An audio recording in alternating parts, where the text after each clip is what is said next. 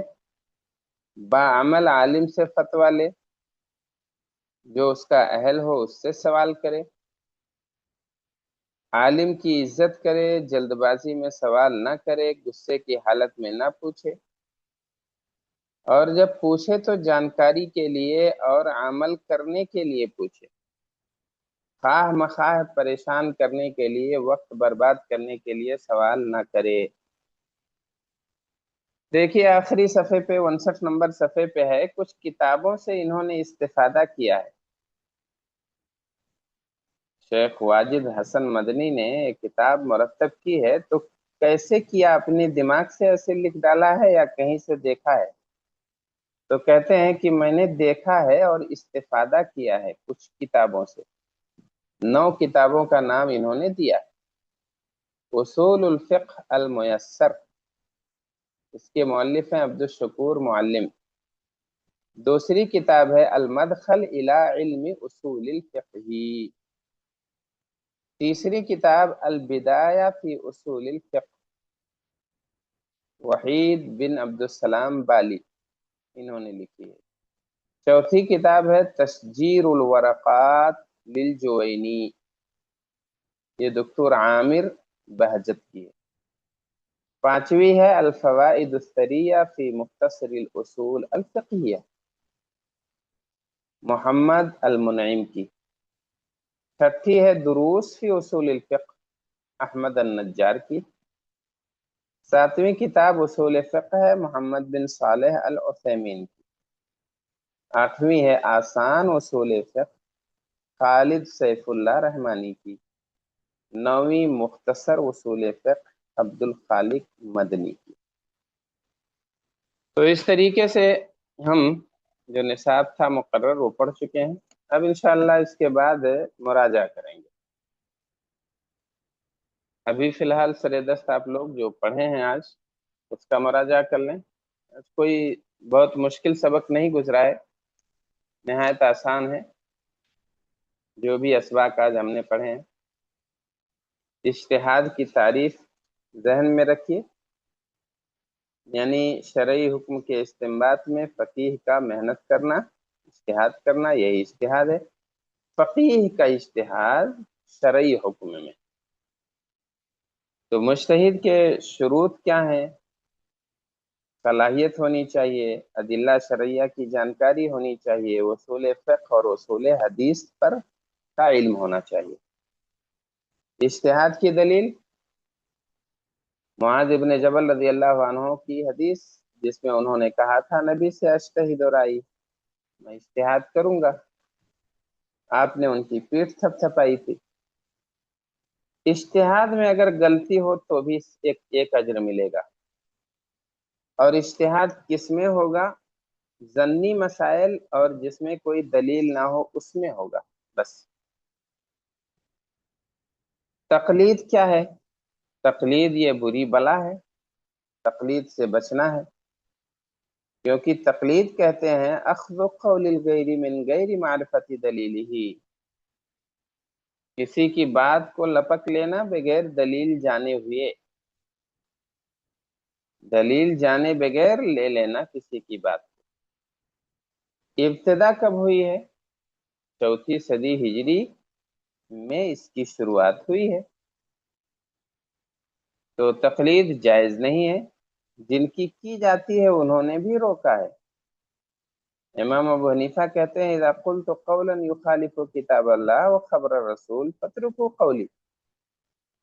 امام احمد کہتے ہیں لا تقلدنی ولا تقلد مالکا، نہ میری تقلید کرنا، نہ مالک کی، نہ شافعی، نہ اوزائی، نہ ثوری، بلکہ وہیں سے لو جہاں سے انہوں نے لیا ہے۔ اور اگر اتنا نہیں کر سکتے تو کم سے کم یہ کہو کہ مجھے قرآن و حدیث کی روشنی میں جواب دو، جو مسئلہ آپ بتا رہے ہو اس میں اس کی دلیل دو۔ مفتی اور مستفتی کیا ہے؟ مفتی جو شرعی حکم بتاتا ہے، مستفتی جو شرعی حکم پوچھتا ہے۔ تو اس کی دلیل کیا ہے فتوے اور افتاء اور استفتاء کی، بتانے اور پوچھنے کی؟ فاسألوا اہل الذکر ان کنتم لا تعلمون۔ مفتی کیسا ہونا چاہیے؟ سنجیدہ اور باادب ہونا چاہیے، فتویٰ دینے میں جلد باز نہیں ہونا چاہیے، علماء سے مشورہ کر کے اطمینان کر کے اچھے سے جواب دینا چاہیے تاکہ غلطی نہ ہو، اور مسائل کے راز کی حفاظت کرنے والا چاہیے مفتی، تاکہ آدمی کھل کے اپنی بات پوری بتا سکے اور مطمئن رہے کہ میرا یہ راز کھلے گا نہیں، عالم صاحب کسی کو بتائیں گے نہیں۔ مستفتی کے آداب، مستفتی کے بھی کچھ آداب ہیں۔ صاحب علم سے، سنجیدہ عالم سے فتویٰ لے، عزت کرے ان کی، غصے کی حالت میں نہ جائے سوال کرنے، اور حق کی جانکاری کے لیے اور اس پر عمل کرنے کے لیے سوال کرے، ادھر ادھر کے سوالات، اوٹ پٹانگ سوالات نہ کرے، قیل و قال سے منع کیا گیا ہے۔